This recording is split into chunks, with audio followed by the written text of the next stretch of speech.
Great. Good afternoon, everybody. My name is Richard Chidister. I am the lead instructor for driver training at the AAA National Office, and some of you may have already heard this on Monday. My primary duties are to conduct driver training instruction for certifying and recertifying instructors, as well as content and curriculum development for the AAA driver training programs. I want to thank everyone. I know your time is valuable. We will try to make the most of it here today. I will tell you right up front, not everything you hear today will be new. I have found over the years, and I've been doing this now 27 years, that every conference I go to, I pick up little tidbits of information. And that's kind of what we're hoping to do today. And if we were in person, I would actually hand each and every one of you a little paper bag. And Audra knows this. I've done it for her before. And so we'll call this the virtual grab bag, if you will. As we go through the presentation today, if you have an idea, just jot it down. If we were face-to-face, you'd have Post-it notes and you'd jot down that idea on a Post-it note and you drop it in your mystery grab bag. As you go through the course, new ideas, more things, and you just quick jot them down, throw them in your grab bag, or you can take and put them on a little notepad. That's fine. You won't use everything all the time, but you may get into one of those days where, oh, let me reach in here and see what we can pull out today, just to have some fun with your students. And that's really what this is about. It is about engagement. We have seen massive changes in how training is delivered, both in public and private schools. Driver training has been affected greatly as well, and the need to adapt, adopt, and apply new things has never, ever been greater. So again, as we go through, if you see something, this is really geared towards the classroom deliverable. You will see some things that can be used, as we will today, virtually. And that's okay. If you're doing virtually, you can do that. But we're really trying to gear this towards the classroom. I will work with you guys on Friday on how to develop a few more electronic tools for the classroom. We'll demonstrate a couple here today. And Friday, we'll actually go in and build a couple of them with you and show you through it. I think we've got some exciting things for you today. I believe that you guys will walk away with something. And my goal for today is to get the aha out of you. And if you remember from Monday's presentation, you really want that aha moment with your student. Did they get it? And you can see it in their eyes. We all know we can. But, over the years, things have changed. And how people learn is very similar. They take in information, they process the information. But how they're taking that information, by what means are they taking that information? Well, that's definitely a moving target right now. I found a quick video. Some of you may have seen this before. Hopefully, if I've done my job correctly, you guys this should play very nicely.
Now, that goal of making your classroom as dynamic as possible, this is where you come in. I haven't been able to personally watch any of you present in the classroom, and I really wish I can. It's just something I enjoy watching other people do, is present. Well, it's basically because I don't have to do nearly as much work when someone else is talking, but that's okay. As you can see in that video, so much is changing, and it's changing so fast. And yes, we can only do so much with our students in the time we have with them. So the goal is to make the most of that. So really paving that road into that student-centered learning. We're going to cover some of that today. And again, some of this may be review and revisit information for you. I got a couple tricks up my sleeve I think you guys will enjoy. We're going to talk about some teaching tips and basically the core. And core stands for closers, openers, revisitors, and energizers. So these are all things that you should be doing within your class. You need a good way to close that classroom. You want to close with an action plan. Give those students something to do. Open your training with impact. I like to have fun. That video, that has a pretty big impact when I show it with people. Revisiting content in ways that increase retention. And again, as you've gone through the curriculum, you have seen the retrieval practices, and I'll come back to those in a little bit. And make them laugh. It's really, really important to energize them, make them laugh, get them up, get them doing something to re-energize them for the learning process. And believe me, I know, because I'm presenting to you guys at 1 o'clock. You guys just ate lunch. We all know, as instructors, as teachers, as trainers, that this is probably one of the hardest time zones to get people up and motivated. And virtually it does make it just a little bit harder. But we're professionals, so I think we can manage this. We're going to look at some ways of fostering healthy competition. We've included some of this within the curriculum, but I've got a few other tidbits I'm going to show you that are not in the curriculum that you can use. I will actually supply Audra with the details and everything to get it in your hands should you want to use it. We're going to do some in-card tips and tricks, and these are for you, the instructor. I have learned many things that can really help the instructor ergonomically in the vehicle, help them stay awake, alert. I do know that the trials and tribulations of pulling 6 or 8 hours a day in the driver ed car with students. I've been there, I've done that. And I've been able to put together some little tips and tricks. Not a lot, but enough that I think will certainly help you out in the long run. And at the end, we should have some time for some best practices. And this would be a little bit more of an open forum. Again, time permitting, I have a tendency to talk a lot. So if you see me talk fast, I'm starting to run out of time. But I'd like you guys to share what you do, and I'll have some directed questions, very specific things that maybe something you do in the car to help the students park, and then we'll keep it short because we'll do it within the chat so people can see. But this is about sharing information. This is that's what this training is for.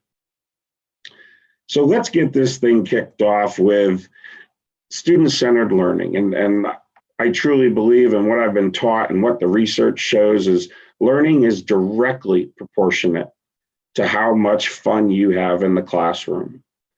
Now, some people don't like to hear this, and for that, it's okay. But lecture-based training, the Bueller, those days of training are long since gone. Your students need to be entertained. Not only are we instructors, teachers, and trainers, we're entertainers. We have to keep their attention. Otherwise, it's not going to sink in. You're not going to get the aha moment from your students. And after all, that is what we are looking for.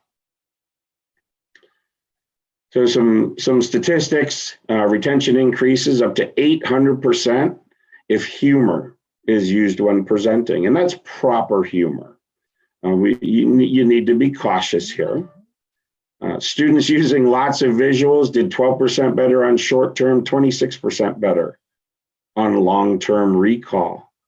I'm a visual guy. I like lots of visuals. I'm also a tactile person. I've got to touch it and feel it and do it to understand it. And that's what we do. So here's a sign that, this, again, you can have a little fun with your students, and you can tell them, if you ever see this sign and you're coming up around a corner, it's going to be a sharp one. Some people appreciate it. Some people don't. That's fine. Another one, and I have actually had this conversation with my parents. And it said, Mom said she found this pipe in my car and that we need to talk. And as you can tell, it's a tire pressure gauge.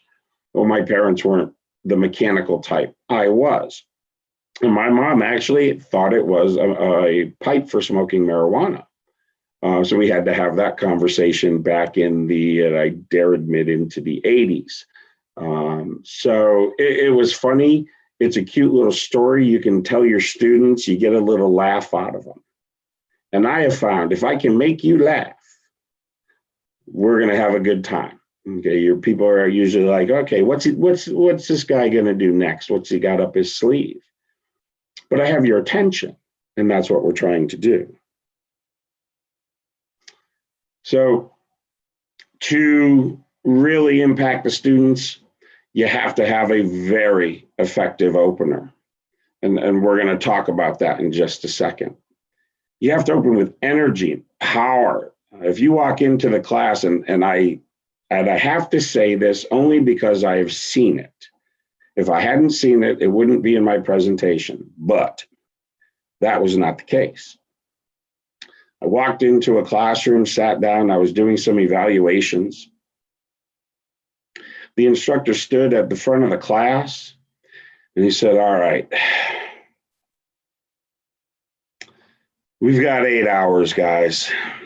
If you can get through this and just sit down and, we'll just plow through it and we'll be done before you know it. That's not opening with energy.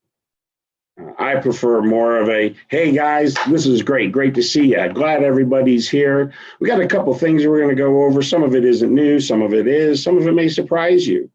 And all of a sudden, these people are perking up like, all right, this guy's had way too much coffee today. And by the way, yes, I have, in case anyone is wondering on the other end of the camera. When you have your openers, okay, you want to make them relevant to the topic. Okay, and when you are talking, make sure your stories are relevant to the topic. Give a brief overview of what you're going to cover. I've already done that with you today, told you the things we're going to cover.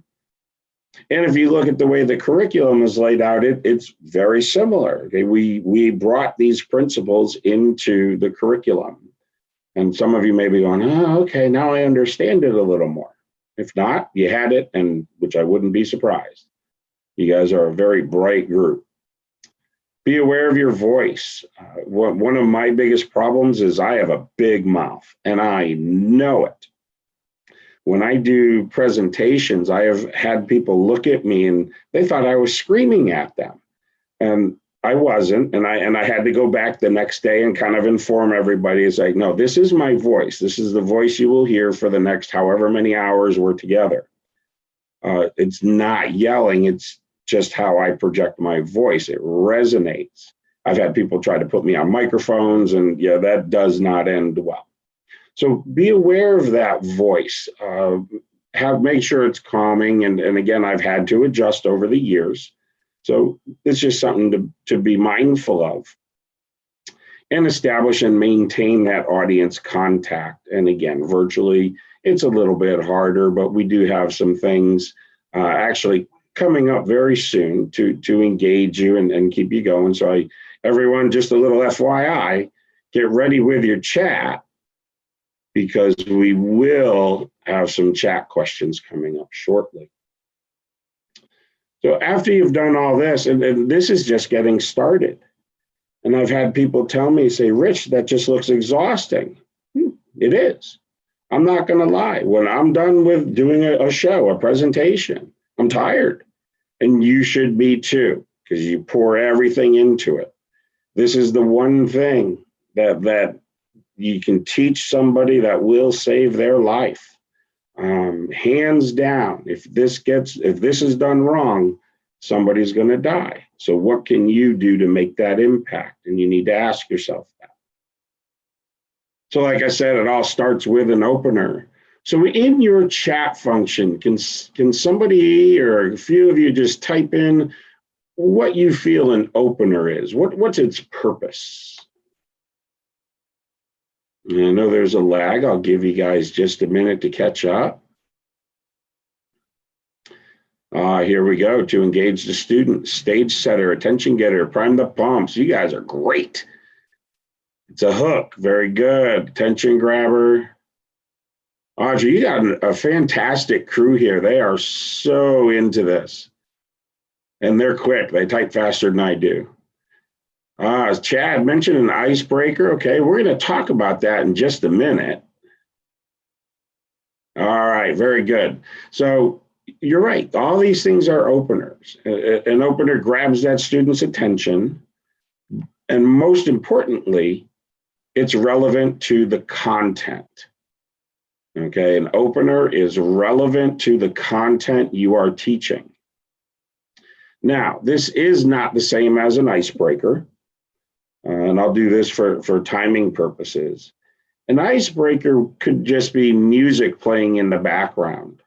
It could be just I have a PowerPoint of exotic animals set to music that will go before a presentation. That's more icebreaker-ish, if you will. And that's more designed to get people just talking. An opener can be used at the very beginning of a class, again, content relevant, and I'll give you some examples here. And I'm going to be asking for your input, so be ready. And again, relevant to content, and it opens up that session. And, as your students are getting in and getting settled, and, if you guys figured out, I like to start on time. So if they miss the opener, they haven't really missed much. They just know that, all right, it's time. We're starting with or without me. We're going to get going. So again, an opener is content relevant and designed to engage the student. So let's look at one. And now usually I'd have people stand up, but I can't see you can't see y'all in this one. So I'm going to ask you to chat when we do this. Now, communicating is very important. We all know this in driver education. And this next opener I'm going to show, I would use in communication. And what I would like you to do is I would like you to unscramble the letters to form just one word. Go ahead, when you know it, just type it in your chat.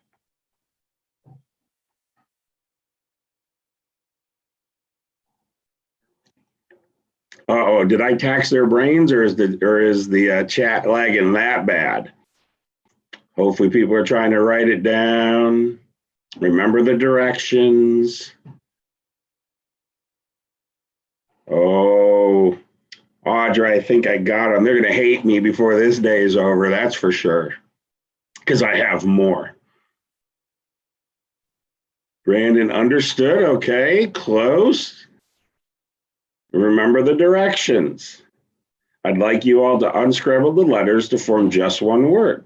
And answer in your chat. Eric hits the jackpot. Very good. And again, if I'm using this in communication, this really drives home the point that it's not necessarily what you say, but how you say it. So the directions were very clear. Rearrange the letters to form just one word. Now, that's to me, of course, because I know the answer. If I had asked you to rearrange the letters to form the phrase just one word, that changes everything. That really changes the scope of how people think about that. And it shows that just adding that one word, that better communication, really drives home the point. So if we're talking about communicating in the car, this is a fantastic opener. Please feel free to steal this. I don't own it. I stole it from somebody.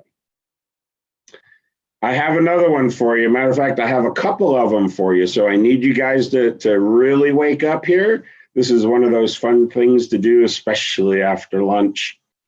So I hope everyone's ready. And we know that people's perception of things is very different. When a student drives down the road, one student may perceive something as a hazard, and another student may perceive something as not necessarily a hazard. This is an opener you can use when discussing perception. So my question to you is, can you figure out the riddle? When you can, go ahead and put it in your chat. A gazelle has one, an eagle has one, a kangaroo has two, a pheasant has two, and a lion has none. Patrick, Eric, you guys are all on point. Very good. The rest of you, I don't know. Did you figure it out or you just cheating? I'll tell you, all figured it out. Very good. It is the letter A, but again, it's an opener. We're just trying to pique your students' interest. That's it. So yes, it's the letter A. Here's another one I'll use, and y'all have probably seen this one before. I'll use this one when we talk about adverse weather.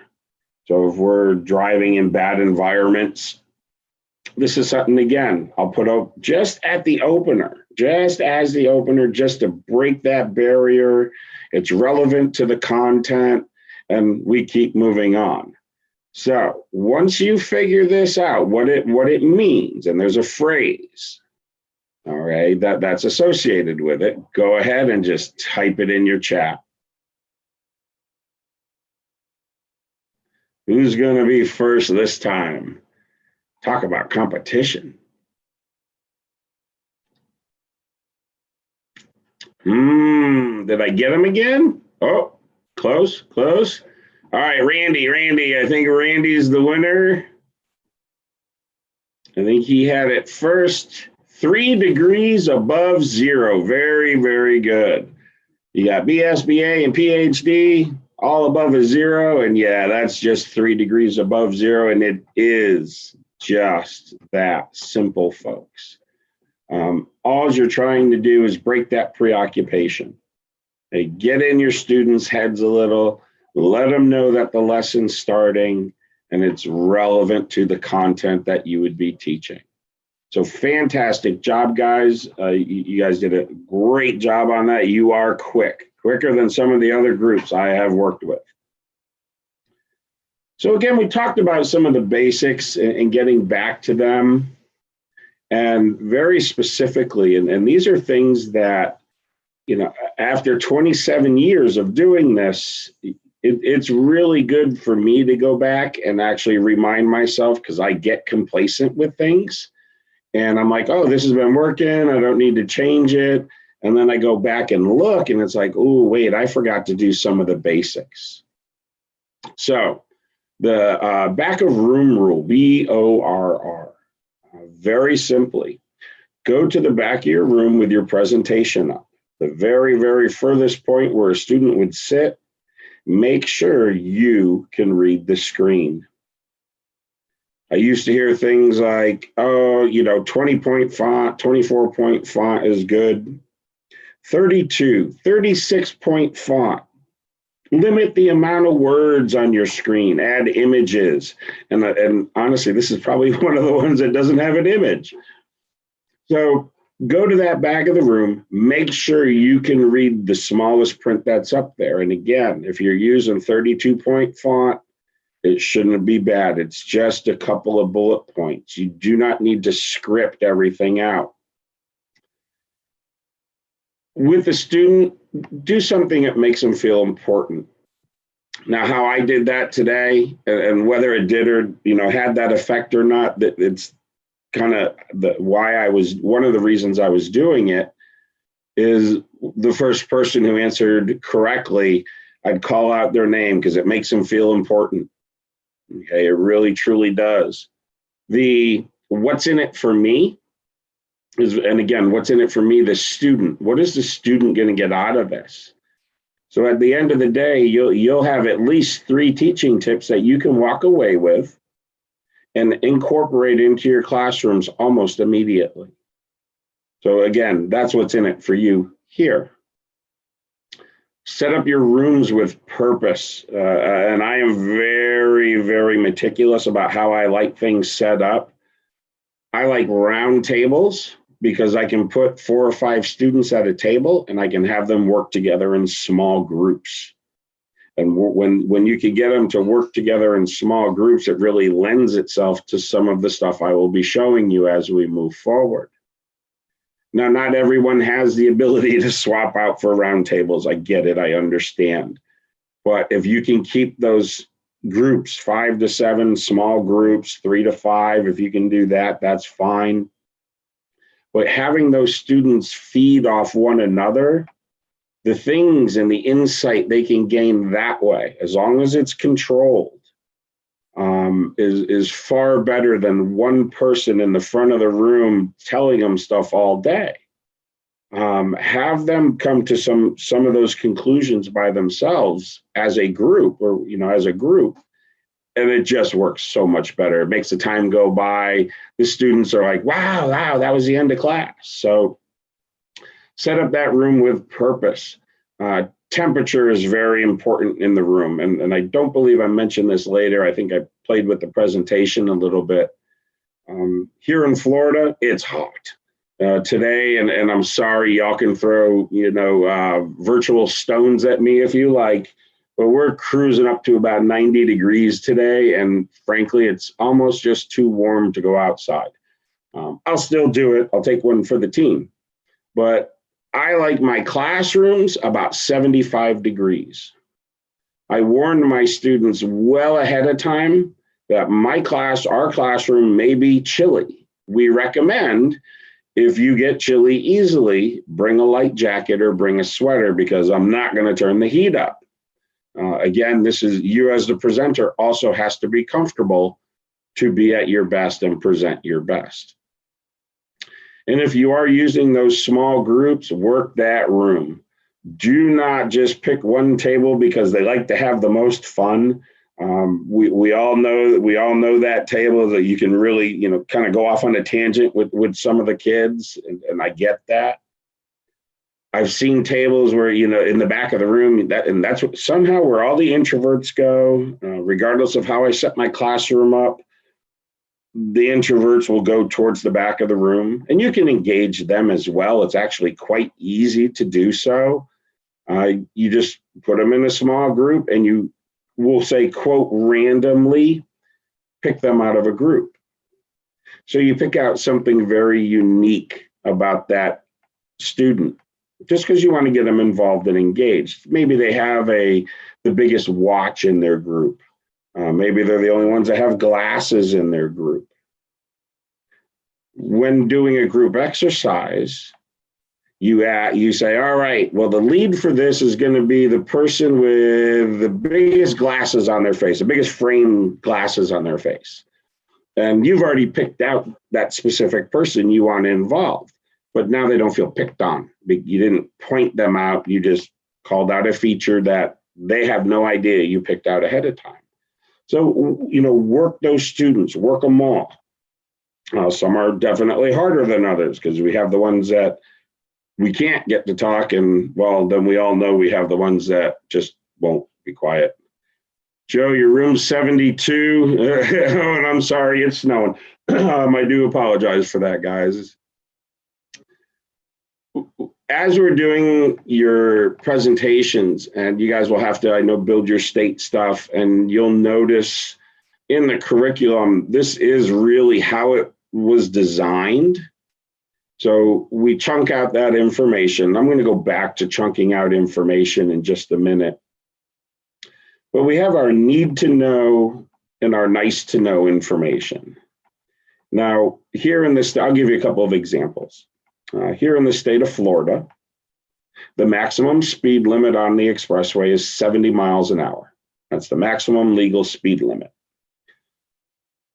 Also, that's need to know information in my mind. The nice to know information that I don't typically tell my students would be that in the state of Florida, they cannot write you a speeding ticket for 1 to 5 miles an hour over the speed limit.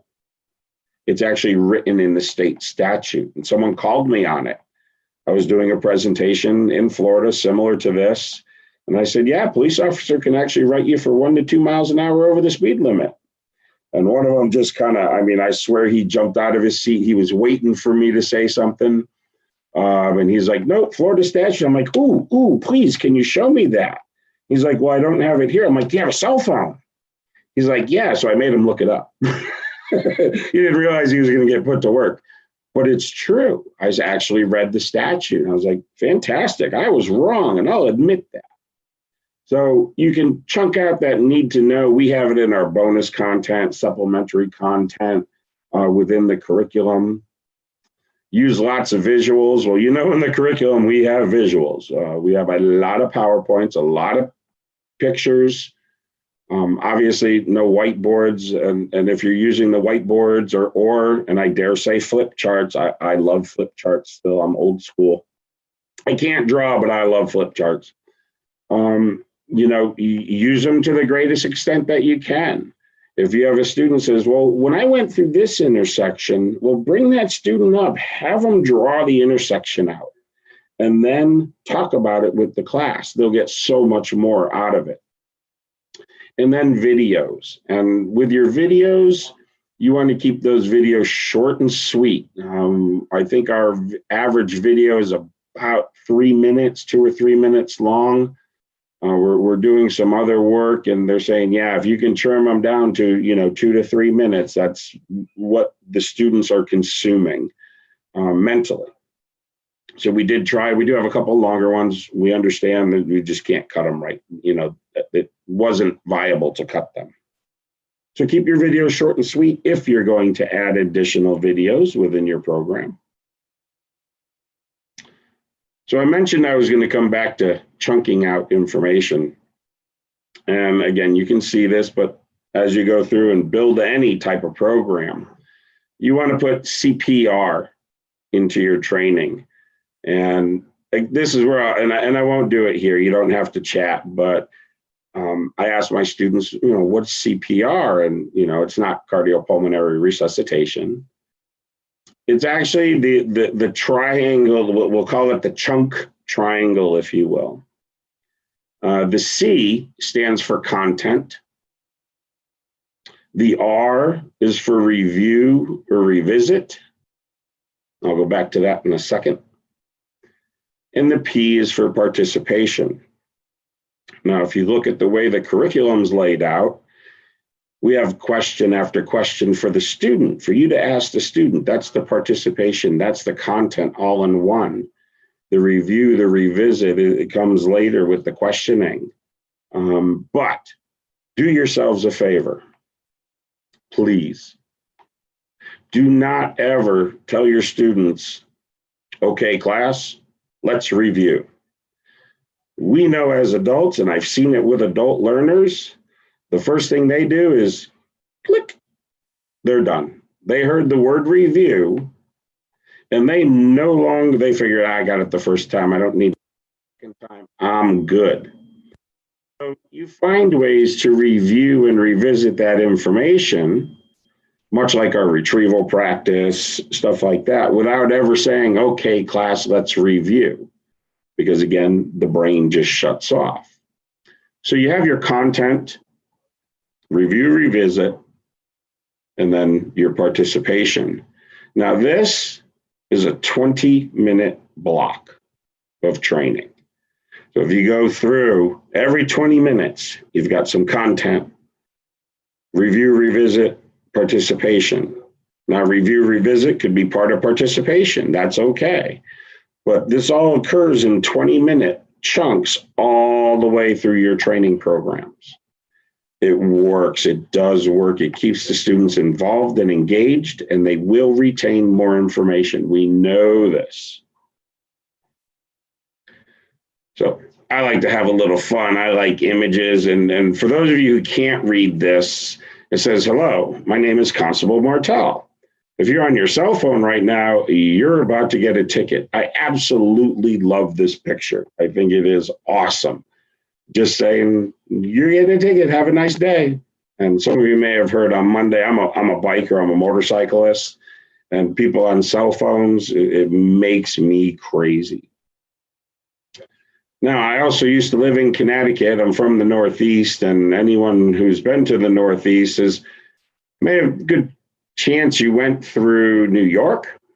And this happens to be a toll booth at New York where a couple people decided that they wanted to go through at the same time. Again, it doesn't work that way.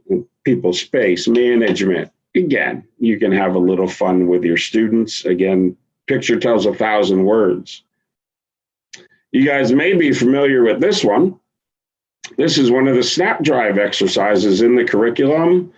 And again, when we talk about, what can go wrong and are you looking at the scene, boy, this thing comes up every single time. And you got the guy standing on the tire on the side of the expressway. Again, if you've gone through the curriculum, you've seen this already. But that's how we're depicting this and really trying to apply everything that we have. Another one is the target zone exercises. Again, you guys have probably seen this. It's in the curriculum. That's why we're not going to go through the exercise. Ned's on the line, I believe, and some of our other trainers who are using this are actually finding that the students are looking forward to it. Ned, did you want to share just one quick experience with that? Yeah, sure. I'm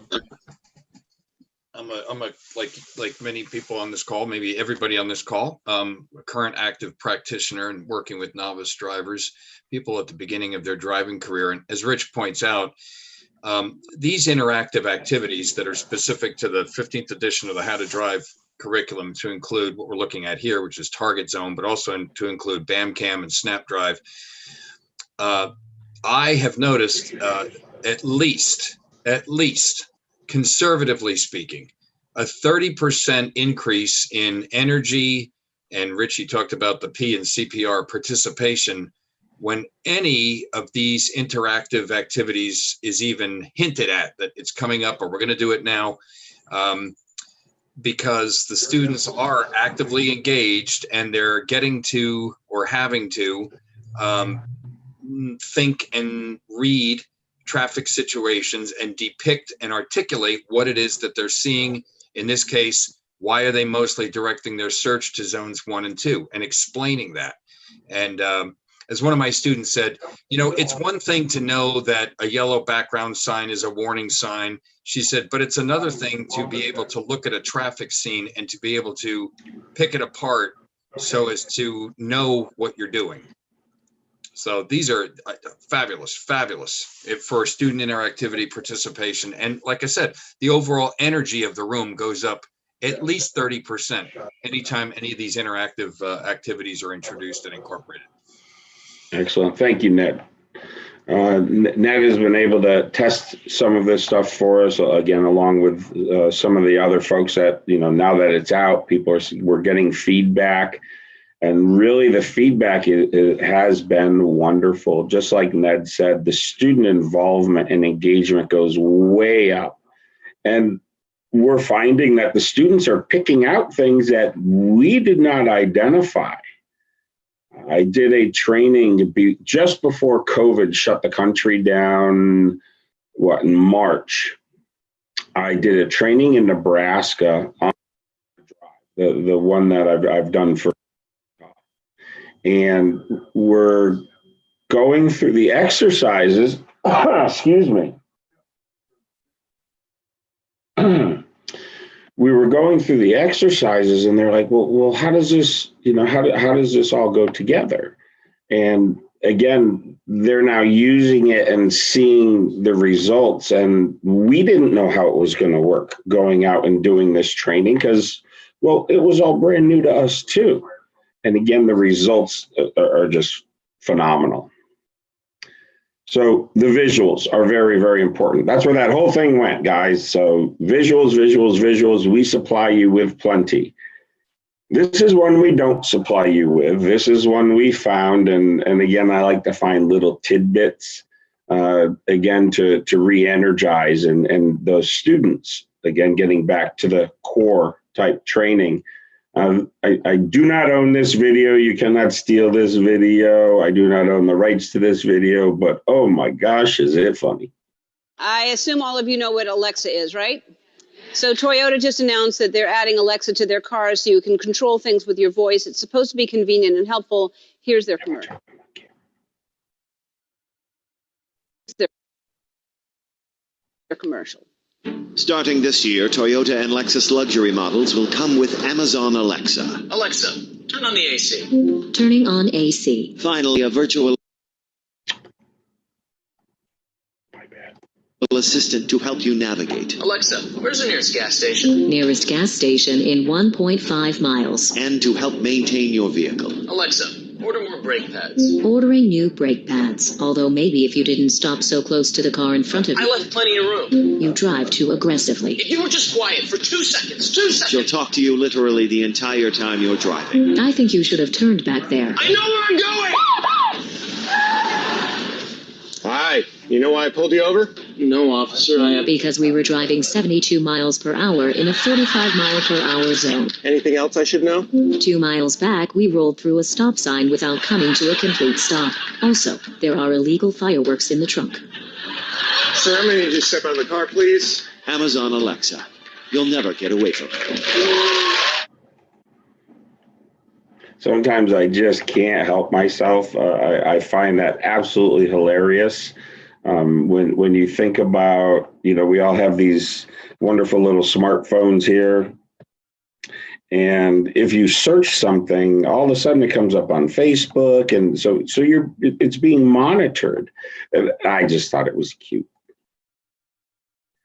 All right. So as we continue down the path, we will have to build the bridges. And when I say build the bridges, there's just some things, again, we take for granted. I have done it over the years, and I've been called on issues over the years, and I've had to correct myself. So I just wanted to bring out a little bit of reminders, a few reminders for folks. So first and foremost, proper use of language. And this is on a couple different levels. I know some extremely intelligent people, and they talk on a level that's this high. The problem is the students you're teaching are not at this level. So you need to tone it down and talk to them on their level. Understand the things that they're into. I'm not saying become their friend or their pal because you're their instructor. But it's good to know what they're into. You can make references so they look at you like, oh, wow, you know about that? Just those little things. And again, watch what you say, how you say. I don't have to tell you guys know this. Behavior and lead by example, and I'll put those two together. I've lost my cool in the class before. I had a student talking about drunk driving, and this student had a very different opinion about it than I did. And I didn't appreciate it. And I was young in my career, and I literally had to stop myself from having a further conversation with this student. So watch yourselves. Just be cautious. Lead by example. And I've seen this. Again, this is one of those I have to put it in because I saw it type of thing. It's unfortunate, but it is what it is. Make sure you put your seatbelt on when you leave or when you're leaving school grounds or you're driving around town. If you don't have your seatbelt on, your students are going to see that. Everything you just spoke to them about, the necessity to wear a seatbelt and the safety belt and everything, just went out the window to them because they're like, well, if Mr. Rich isn't going to do it, why should I? So absolutely critical to lead by example. And again, one of those things that I had to make sure that I did, not just in and out of the driving school, but wherever I was, because you guys all know, you start running into your students around town. You're like, hey, Mr., hey, Mrs. So-and-so. Believe me, they're watching you. And then follow up when needed. I'm not going to sit here and tell you I know everything there is to know about everything. I just can't do that. You guys would chastise me before the day is out. So if I don't know something, I'll be straight up and I won't tell you. Okay. I'll tell you, I won't try and give you a false answer. I'll tell you, I do not know what it is. It's very, very simple, but I'll find out or I'll find somebody who knows. And if they can't figure it out, it probably can't be figured out. That's kind of the depth of people I know. But if I tell you I'm going to get back to you, rest assured, I will get back to you. If I tell you I'm going to do that, I will do it. Okay. So if you tell your student, hey, I'm missing something, or, I'll get this information for you, by the next class, research it. If you can't find the answer, hey, shoot me an email. I might be able to find the answer for you. Or Audra or one of your administrators. Audra probably just cringed when she heard me say that, but hey, we're here to help. Now, speaking of help, I like to help people have a little competition in the classroom. So what you're going to see may date me just a little bit. Some of you will get it, some of you won't, and that's okay. But shall we play a game? So fostering healthy competition in the classroom is important. Getting those students to challenge one another. But boy, I'll tell you, it can be difficult. So there's a few ways we can do this. And I'm trying something new here. So you guys are the first for me to try it this way. So I want to make sure it's going to work. So I will ask a couple questions just to make sure things are working properly. So let's play a little game and thank you, Amy. Yes, War Games. Can y'all hear Family Feud? Does someone give me a yes?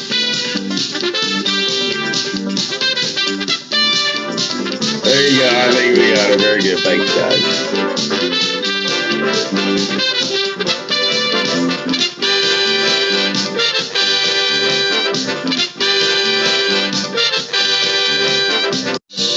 All right, you can only listen to it for so long before it gives you a headache. So this is a template that you can use in your classroom. All right, and I will work with Audra. I will give her access to this. And it's nice and modifiable. We will talk about that on Friday on how to build it out a little bit. Here, I just want to involve you a little, show you a little bit of how this thing works. So let's show the question. And in your chat, you can go ahead and just type in some answers. And then I'll show you how this works in the class. So the question, give an example of how people are distracted by while driving. You guys are funny. Okay. All right, that's enough. Let's let this thing settle down a little bit. I'll go in and hide my question. Now, typically, dear, you guys are funny. I will break my students into a couple of groups. So just like Family Feud, we'll have a couple of families depending on how many students I have. If I have to, I'll break them into 3 groups and we just change up the order a little bit. But the question, group raises their hand, goes first. They give an answer. Someone said, let's see, the first one on here. I just got to scroll. Hold on.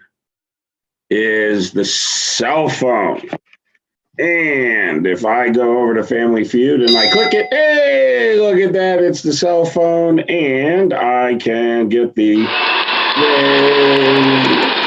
this is all built into it. It's kind of nice. Let's see. We have girls. Well, girls wasn't one of them. So you get and maybe, let's see, wait, there it is. Because you just never know. Again, you can have a little fun with your students. Basically, what you do is you go through, they give the answers, yay or nay, that you get the 3 X's just like you do in regular Family Feud. You get the 3, it goes to the next team. So the rules don't change. All you have to do as the instructor are click the panels that you can edit, and you can put in whatever answers you want. You can tailor this for you. All right, and you go all the way through, and then everybody gets a yay, and we go to the next question.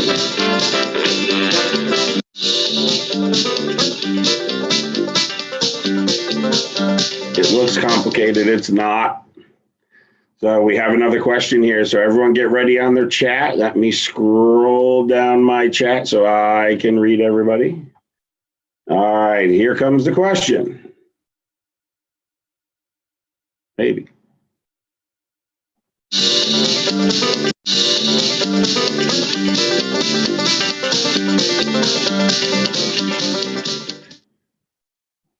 Reasons for getting pulled over. Speeding, speeding, speeding, speeding. Everyone's speeding, littering, speeding, littering, speeding, littering, speeding, littering. All right, well, let's hide the question. And of course, the first one is, yay, and everyone gets a woo. Failing to stop. Failing to stop was not on the list, but we'll give it a big anyways. And maybe a, well, okay. It is a good answer. I'm just having a little fun. As you can see, you go through this. Click them off. I just started assigning a random 1, 2, 3, 4, 5. These are not in any specific order. Okay, but these are the ones I listed. Now, you can list others as long as it's discussed with your students and they can start rifling them off. You can get those students together, side by side, run some points up, and have a little game. But this is the perfect way to review and revisit information without ever saying, okay, class, let's review. Mason, yes, you can get access to this pretty easily. I will be sharing that with Audra. That was about as far as I can get with the chat, so that's good. I think I've got one more here.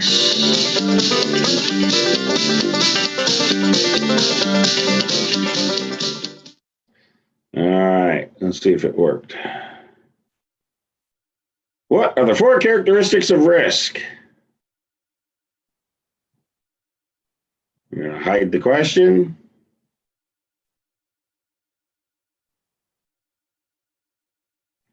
And survey says in the chat, time, the board game. Okay, so risk is always present. Perceived is different than actual. Risk is affected by all, and risk can be managed. This is, again, just a very simple program, believe it or not, guys, this is built in PowerPoint. Okay, hey, Aaron, being a driver's ed teacher, that is risky. Yes, it is.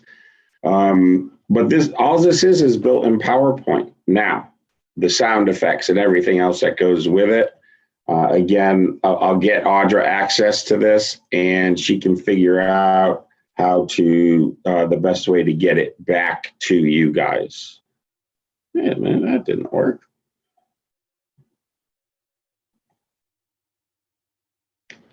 I apologize. It wasn't supposed to do that. It was supposed to do that. There we go.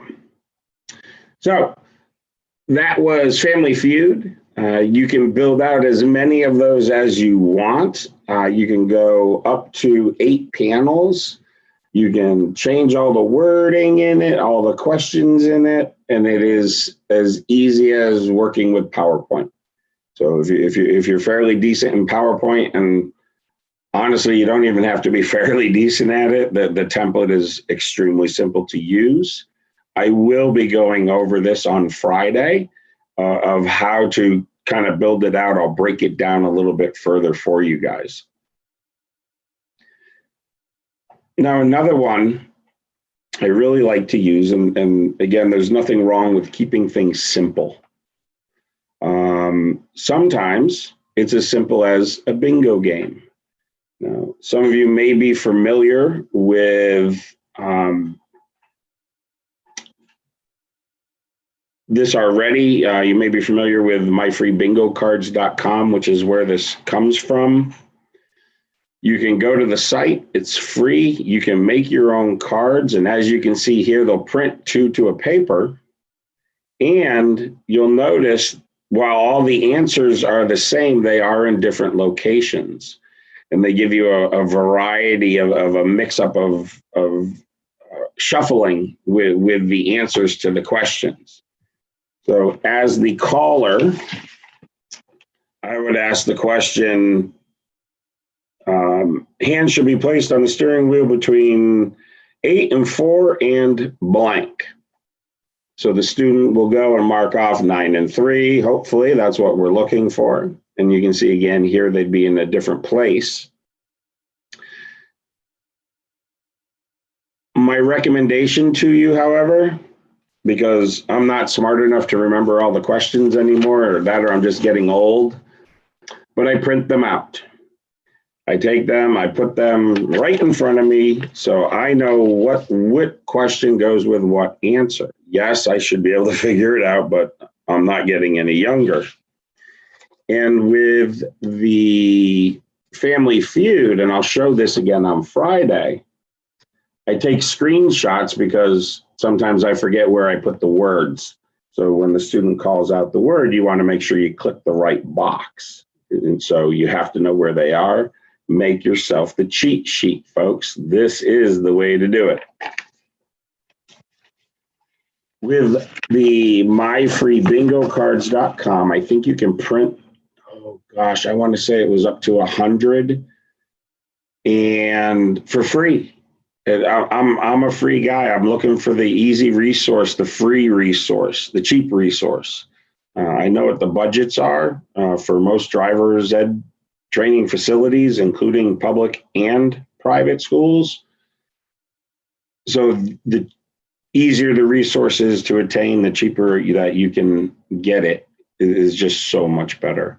So myfreebingocards.com. I will say this, they do make this electronically to do the amount of people that would have been on that are on this call today. It's a pay version, but they do have a non-pay version for far less people. So yes, this is something that can be done electronically. You'd actually email the bingo card to your student. Now, I don't know what implications that has, but I'm just saying that is another way. I personally like this in the classroom. You take them, you print them off, you pass them out. You give them little markers so they don't write on them. You collect them, you use them again. I usually print them on cardstock when I do them. And I've done this at conferences before as well. Now, another one is, again, ways to review and revisit information. Many of you have probably been using Jeopardy for years. This is actually just a screenshot. I do have the game. I can pop it open tomorrow. Allison says the digital version is fun also. Oh, yes, it is. I enjoyed it myself. Really, really fun to play. This is just another version of Jeopardy. This is actually a PowerPoint template, I believe. And we just went through and modified it. You can go in, you add all your own categories. All of these are questions. It keeps score. You keep score. It's really a nice little tool to review and revisit information in the classroom. Again, I did not load that program in here. Should we have time, I can probably go back to it relatively quickly. But you will notice in your curriculum that our retrieval practice does pretty much the same thing as Jeopardy. We're assigning points, but really driving it back to the content. In this case, the further the content away, the higher the point value. In other words, that student is able to recall something, we'll say from a week ago, and able to recall it on, from the deep dark memory, if you will. So that's what these are really good for. Again, you can do it in teams. It doesn't have to be the individual. You can set your students up in teams. High score wins. Now, what do they win? That's a whole nother story. I like to go around and again, if we were there in person, you guys would be going around to the vendor tables, picking up stuff off the vendor tables. Well, that's what I like to use as my giveaways for my students as well. I have a variety of things, and believe it or not, I have a few things here that I'll give my students. I've done a couple of them virtually, more to come on that on Friday, but it's just ways to involve and engage the student, recall that memory, okay, making sure they have we'll call it the aha, if you will. All right, now, I was asked to show this in particular video. I have two of them. Because I'm not in person and I can't do it there, I've tried doing it on camera the way we are right now, and it just didn't work well. But unfortunately, this is something we had recorded, and you will understand why I phrased it the way I phrased it. I did a video recording of some teaching tips, and I like magic. So I have used some interesting things in my teaching to gain and keep my students' attention. For the purposes of this show, these are recorded videos. So I'm going to play the first one, and we'll just go from here. Welcome to AAA's Video Teaching Tips, hosted by lead instructor Rich Chidister. In this segment, we're going to be talking about risk, specifically how perceived risk differs from actual risk. For this, I will need a volunteer from the audience. So Zach, would you come on down? Thank you for volunteering. Poor Zach has no idea what he's getting himself into, but we're going to have a good time anyways.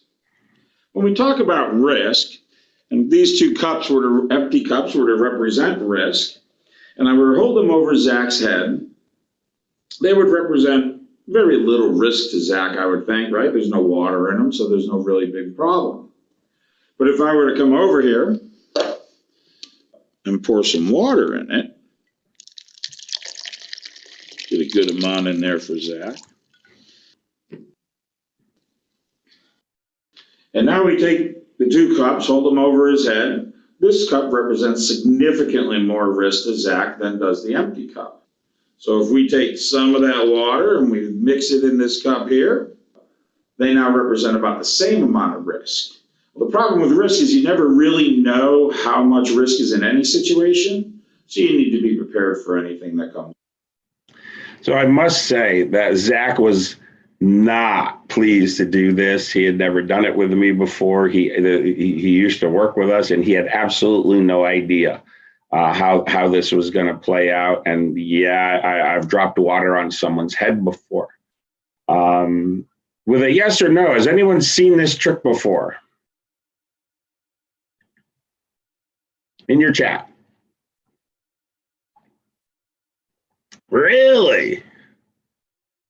Oh, we got a couple yeses, mostly no's. Who thinks they can pull it off in their classroom with a yes or no? Oh, we've got Austin's done it. Very good. Others are nope, nope, nope, nope, nope, nope, nope. Wait. Tammy, where's your sense of adventure? All right, let me show you how it's done.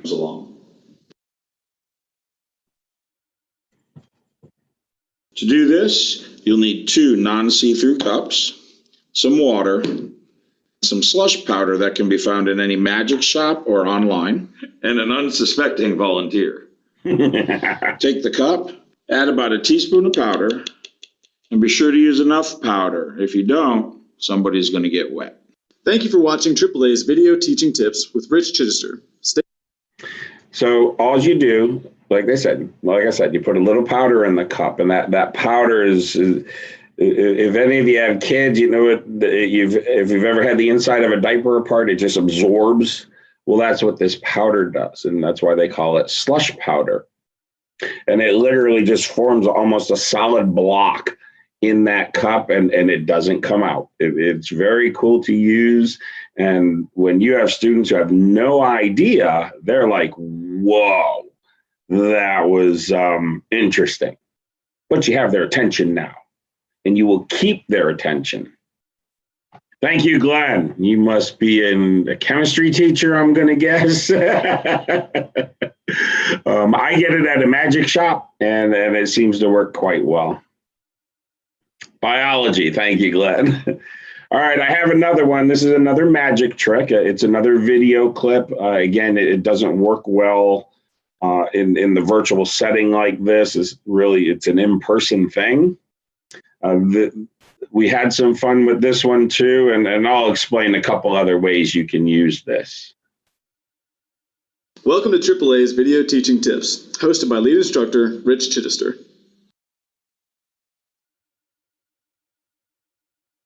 In this segment, we're going to talk about adjusting speed, specifically the importance of adjusting speed through an intersection. So if this 18-inch stainless steel needle were to represent a car, and this balloon were to represent an intersection, if the car were to go through the intersection too fast, what would happen? It'll crash. Correct. So if this car goes through this intersection too fast, correct, there would be a crash. Now, if we take that same intersection and that same car and we pass through the intersection slowly, you can actually go from one end of the intersection to the other, and there will never, ever be a crash. Okay. How many of you have seen that one? Just with a yes or no, really quick in the chat. Sure, yes, a nope, a nope, a nope, a nope. Very easy to do. Let me show you the prep work, and then I'll explain a little bit more. So for this trick, you'll need a magic wand with a needle in it. You can buy it at any magic shop or online. A supply of good latex balloons, some powder, and some clear tape. You want to blow up 2 balloons and set them aside. I like to take a little bit of powder and put it in my balloons. It adds to effect when you go ahead and blow it up. When you buy this trick from the magic shop, the balloons are double dipped, so each end is a little bit thicker. It makes it easier to pass the needle through.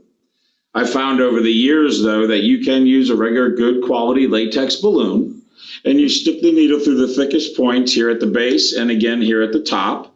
And if you do it nice and slow, you can go from one end of the balloon to the other, and you will never, ever, ever have a problem.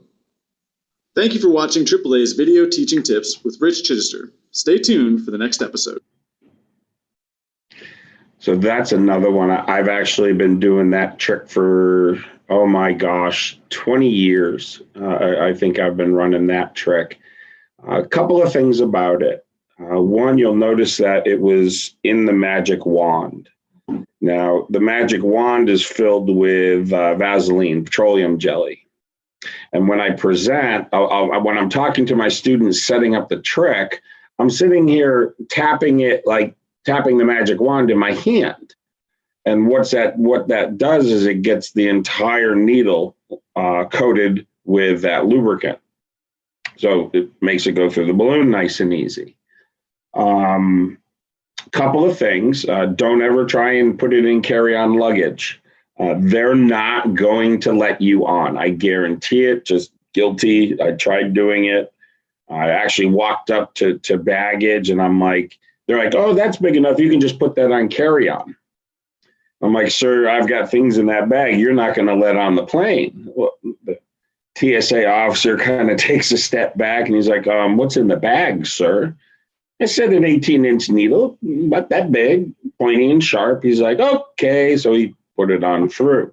So don't try and get through security with it. You're not going to. If you drop it and bend the tip, you basically have to get another one, unless you're really, really good at sharpening things. The tip is needle point sharp. So that's the care for just the magic wand. As mentioned in the video, when you buy it, you get these balloons that are extra thick on the tops and the bottoms. So you can pretty much hit the needle anywhere and be able to pass it through without a problem. Again, like I said in the video, I found you can use latex, but there's one thing I left out. So I'll give you guys the secret. You guys are in. You're the in crew. If you take a small little piece of Scotch tape and you put it at the very, very top of the blown up balloon, and then you put another piece at the very, very bottom, if you use those for your entry and exit points, all right, so what I do is I'll take my finger and I'll actually hold my finger over the Scotch tape. So when I push the needle through, I actually feel the tip of the needle hit my finger. So I know I'm in the right spot. And then I can just kind of twist and push, and the thing passes right through nice and easy. You guys saw this for an intersection. I've gone so far as to give each of my students a balloon. And I know you guys are saying, wait, if I give them a balloon, they're going to play with it for an hour. I'm not saying they're not going to, but I give them a balloon. I give them a minute to draw a face on it, put their name on it, do something, just because they're going to do it anyways. So if you give them the opportunity, they tend not to afterwards. And I've done this with adults as well. And I tell them the balloon represents their life. The goal, stay alive through class. Then we happen to be talking about, I think it was alcohol. So we know that, somebody dies every 23 minutes in an alcohol-related crash. So every 23 minutes, I'd walk around and kill one of my students. I'd just pop their balloon.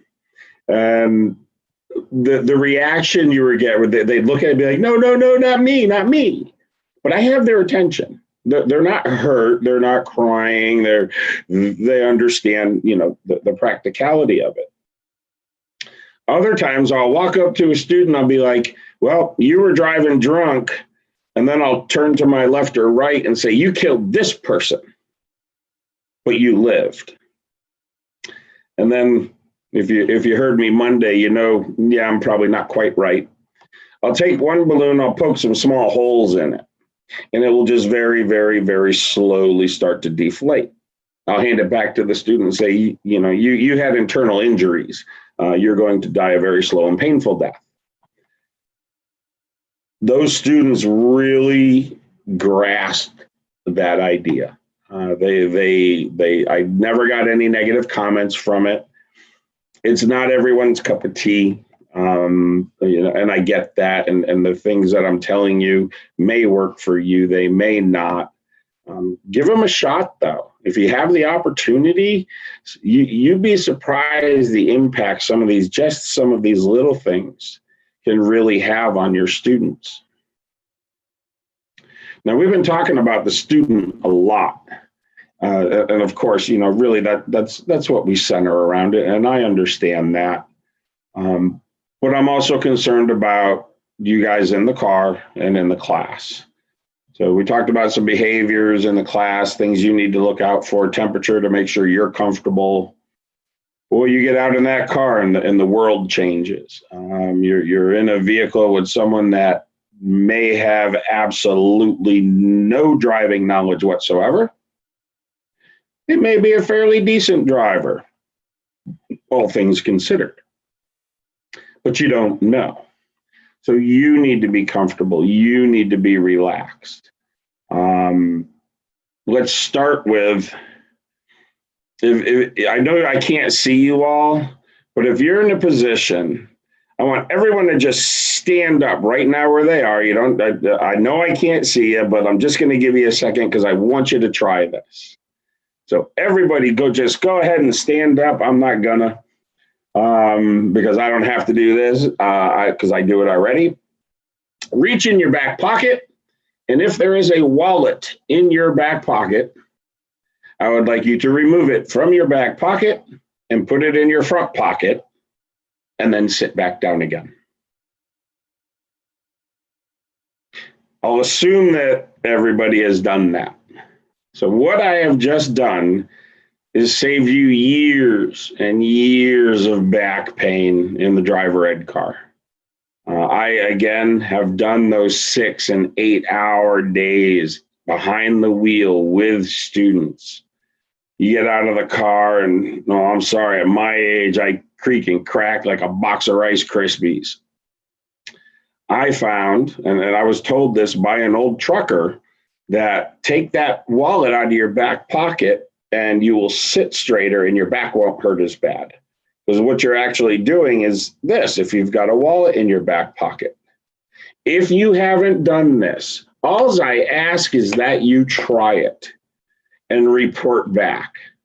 I know what you're going to report. That much I do know. That, oh my gosh, my back doesn't hurt as much. Because that's what happens. It really saves your back. So if you take anything out of this next conversation, take the wallet out of your back pocket and put it in your front pocket or put it somewhere else.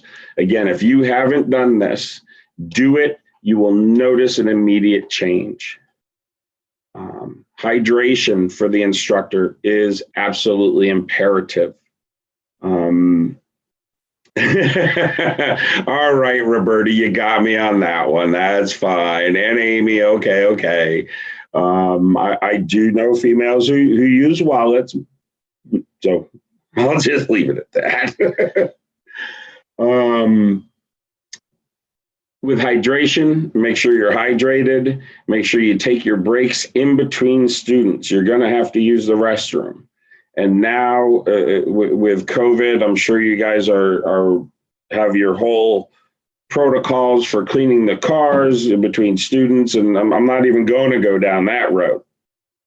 But for you, okay, make sure you're hydrated and make sure you're in comfortable clothes. I'm not saying shorts and t-shirt.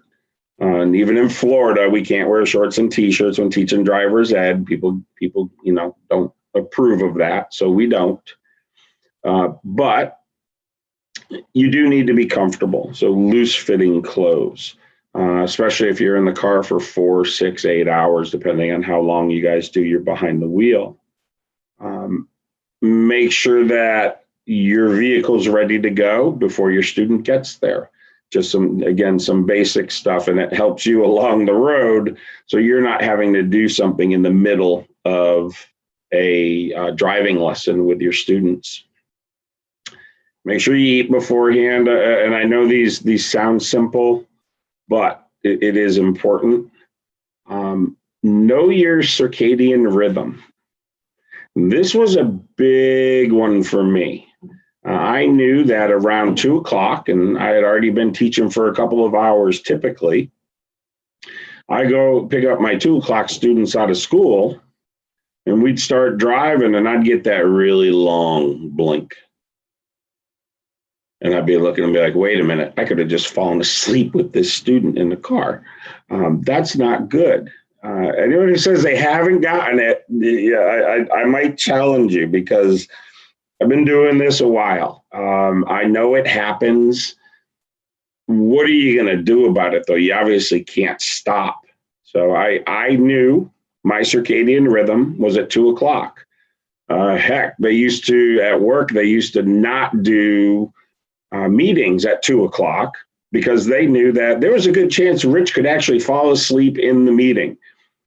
Not malicious, just that's my circadian rhythm time. And my body said, it's time for a nap. So I get out of the car. I'd have the student drive to where we would do our parallel parking. And just luckily, we were all within relative proximity to where we would do these exercises. That's where we had all of our routes planned out. So I could get in there, I could get out of the car, get the setup for the parallel parking, and just get me out and get me moving. About 10 minutes later, I'm fine.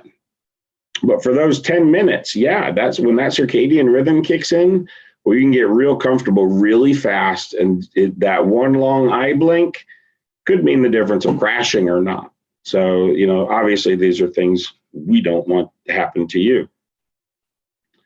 Any other in-car best practices? You guys can go ahead and type them in your chat if you've got a couple. We'll certainly take it. Tammy, early mornings are rough. I recommend high volumes and high doses of coffee. Yes, it's 4:23 here, and I am drinking coffee. It's coffee o'clock at my house. My beautiful wife just went to get some. All right, sunflower seeds. Mass are tough. Yeah, that could be a mess. Diet Pepsi, okay. You guys can't do early mornings. Okay, is that the school thing? Okay. I know even on we'd run 7 days a week. So I worked for private schools in AAA. So we ran 7 days a week, and up until I think the state let us run till about 9 o'clock at night for behind the wheel lessons, because the students had to get their nighttime driving in as well. So, definitely some ideas. Again, get out, stretch. I can't stress this enough, because I've gotten out of the car and just, again, snap, crackle, and pop. It's bad. Get out, stretch with your student. The best way to do this is when you get out and you're done with a student, hopefully, I know it doesn't happen all the time, but hopefully the parent is there and you can debrief with the parent very, very quick. Brett, do you have a question? Brett? I see your virtual hand. We've got a yoga in between drivers. Awesome. We're just about running on the time, so we will open it up to some questions, and we'll be able to ask some questions here. So let me just finish up here. So with the in-car, again, take the wallet out of the pocket, dress comfortably. Another recommendation, and again, I didn't grow up in Florida. I grew up in the north, but my right arm was always nice and tan because it sat on the car like this. Usually you get driver's arm. Well, not when you're an instructor, you get instructor arm. Sunscreen, people. Use the sunscreen in the car. I always like to have the window cracked open if possible. Again, if it's not pouring rain or freezing. But I always like that window cracked open a little bit. You don't want to get sunburn. Again, skin cancer, the whole 9 yards. We know the dangers, but keep it in the car. Keep it in your purses. Keep it in the glove box, whatever you got to do. But again, just little tips to help keep you guys safer. Now, there are some resources. Pardon me. Some of you may be familiar with AAA's driver training.aaa.biz. And we have our AAA.com. You guys have seen the Foundation for Traffic Safety and the other presentations. So those are the same. Those have not changed. I do have a couple of minutes here to open it up to some questions. But again, if you guys need to get a hold of me, here's my name. I'm the lead instructor for driver training. Here's my email. Email is the best way to get a hold of me. It just worked. We are so busy. I have 4 of these presentations in the next 2 weeks. So email, I'll get back to you typically within 24 to 48 hours and make sure that everything goes well. And I had to put up the picture of my motorcycle and me and my beautiful wife, who is now a 1-year cancer survivor, breast cancer survivor. So it's something we definitely like to celebrate here. It's a big deal. With that being said, I'll leave it open to, thank you guys so much. You guys are so wonderful. Any questions? Need to field any? Yes, Tammy, she is adorable. Thank you. She says thank you. She's in the other room. All right, Audra, we're running up on just a couple of minutes towards the end here. This is the end of my show. If nobody has any other questions, I can give you guys just a minute or two before your next presenter. Audra, anything on your end? Nope, I've answered all the questions that have came in, and we are good. I appreciate your time and all of your information that you shared with us today. I appreciate it. Well, I thank you so much. Hopefully it wasn't just a bunch of rambling. It seems like your folks are on point and really get what's going on. It was a pleasure to present to you guys, and I look forward to Friday. Thank you, everybody. Thank you, Rich. And for those of you that plan on attending on Friday, it's a completely different subject area. So if you see Rich's name again, he does something different each time. I do. Thanks, Rich. All right. Thank you guys so much. And everyone, have a great afternoon.